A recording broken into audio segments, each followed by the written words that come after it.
ሰላም ሰላም ወደ ቤተሰቦቼ እንደምን ከርማችኋል? ሰላማችሁ ጤናችሁ የበዛ ይሁን። ዛሬ እንግዲህ የምናዘጋጀው የአጥሚት እህል ነው። እነዚህ የምትመለከታቸው የጥራጥሬና የቅባት እህሎች ለአጥሚት እህል ዝግጅት ያዘጋጀኋቸው ናቸው። ምናልባት በዛ ልትሉ ስላላችሁ እህሉም አይነቱም በዛ መጠኑም በዛ ልትሉ ስላላችሁ ግን እኔ የማዘጋጀው በድምሩ በጠቅላላው 35 ኪሎ የአጥሚት እህል ነው።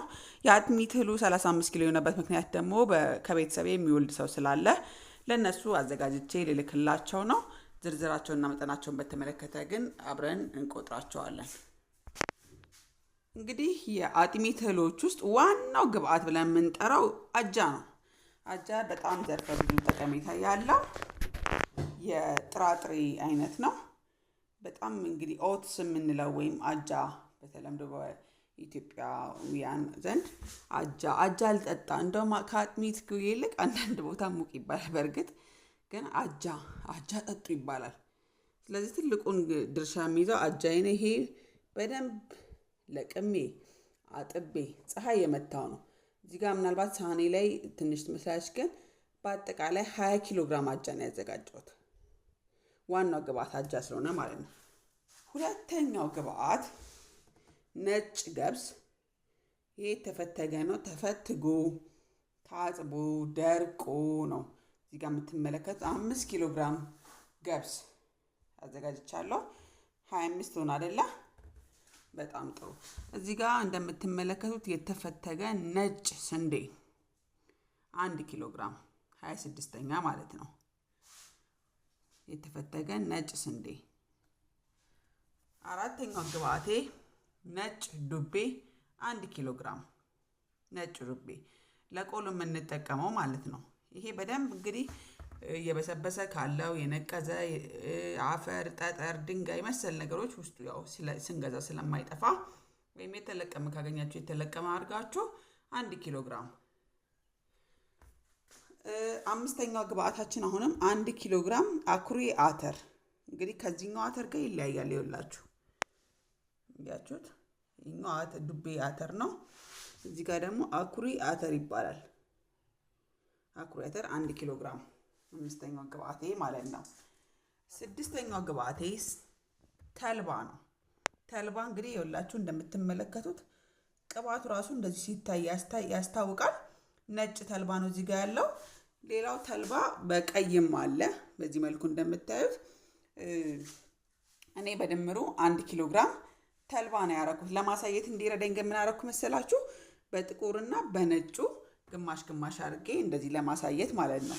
ስለዚህ ስድስተኛው ግብአቴ ተልባ ነው፣ ያው የቅባት እህልም ስለሆነ። ሰባተኛው ግብአት ሱፍ ነው።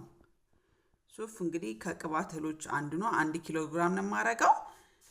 ሰባተኛው ግብአቴ ነው ማለት ነው። ሌላው የቅባት እህል ለውዝ ነው። ለውዝ እንደዚህ 1 ኪሎ ግራም ከነቆዳው የታጠበ የደረቀ ነው፣ የተለቀመ ነው። ይሄ የምትመለከቱት ለውዝ አንዱ ግብአቴ ነው። 8ኛው ነው ማለት ነው። ሌላው 9ኛው ግብአቴ ጥቁሩ ሰሊጥ። ነጭም ልክ እንደ ተልባው፣ ግን እኔ ጥቁሩን ነው በጣም ስለምወድ ያደረኩት። ግን ለማሳየት ባዘጋጅላችሁ ጥሩ ነበረ። ሌላ ጊዜ ቪዲዮ ሰራላችሁ ነጩን ሰሊጥ አሳያችኋለሁ።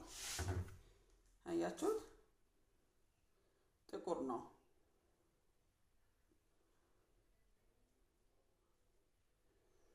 እንግዲህ ሌላው የቅባት የሆነው ግብአቴ ኑግ ነው። እዚህ ጋር እንደምትመለከቱት ይቅርታ፣ ቀደም የሰሊጡን መጠን አልነገርኳችሁም። ግማሽ ኪሎ ግራም ነው ሰሊጥ ያረኩት። ኑግም ግማሽ ኪሎ ግራም ነው ያረኩት። የቅባት እህሎቹ እዚህ ጋር ቀይ ሽምብራ አለ። አንዱ ግብአቴ ነው። 1 ኪሎ ግራም ነው ያረኩት። እንዲሁም እዚህ ጋር የምትመለከቱት ነጭ ማሽላ ነው 1 ኪሎ ግራም። ሌላው ግብአት እዚህ ጋር በቆሎ ነው 1 ኪሎ ግራም ነው። ይሄም በተመሳሳይ እዚህ ጋር እንግዲህ ቀይ ጤፍ ምንለው ነው 1 ኪሎ ግራም 1 ኪሎ ግራም ቀይ ጤፍ ነው። በተመሳሳይ እዚህ ጋር ነጭ ጤፍ አለን 1 ኪሎ ግራም። እዚህ ጋር ድፍን ምስር 1 ኪሎ ግራም። እንዲሁም ሩብ ኪሎ ግራም እዚህ ጋር አብሽ አለ። አብሽ አለ መጨመር ትችላላችሁ ከፈለጋችሁ። እኔ ለጣም ለጤና ስለምፈልገው ሩብ ኪሎ ግራም አብሽ ጨምሬያለሁ ማለት ነው። እንግዲህ ወደ ቤተሰቦቼ በድምሩ 16 ግብአቶችን በዚህ መልኩ አዘጋጅቻቸዋለሁ። እነዚህ በሙሉ ሞቅ ይደረጋሉ። እሳት ሳይገባቸው ሞቅ ይደረጋሉ። ውሃም ያነሳሉ። በአጥሚት በሚሰሩበት ጊዜ ደግሞ በጣም ቆንጆ ጣዕም ይኖራቸዋል ማለት ነው። እነዚህ ሞቅ አድርገን ብንችል ፀሐይ ብናስመታቸው ከዛ በኋላ እንግዲህ በድምሩ 35 ኪሎ ግራም የአጥሚት እህል በዚህ መልኩ አዘጋጅቻለሁ። ሞቅ ሳደርገው ደግሞ ቪዲዮን አሳያችኋለሁ። ይሄኛው አጃው ሞቅ ሲደረግ ነው እንደዚህ እንደምትመለከቱት።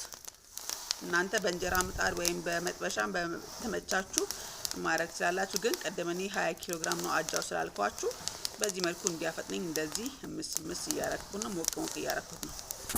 እንግዲህ ይሄ ደግሞ ገብሱ ነው የተፈተገው ገብስ 5 ኪሎ ግራም ገብስ ጨምሬያለሁ እያችኋለሁ። ይሄኛው ገብስ ነው። እንደዚህ ሞቅ እናደርገዋለን ገብሱንም። እሳት ግን በደንብ ሊገባው አይገባም። እንደዚህ ሞቅ እንዲል ነው እንጂ ማረርም በጣም መብሰልም የለበትም ገብሱ።